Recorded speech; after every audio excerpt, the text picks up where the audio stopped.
কাছে যেতে ভয় লাগছে। দেখো কিরম আম খাচ্ছে বসে বসে গাছ থেকে পেরে।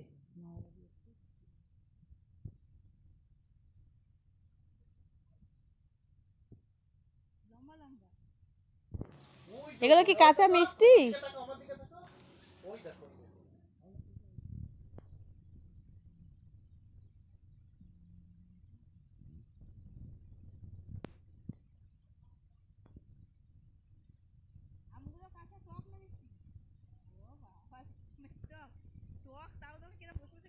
দেখো দাদা কিরম খাচ্ছে ইয়ে হনুমানটা। খেয়েই ফেলেছে, আর একটুখানি আছে।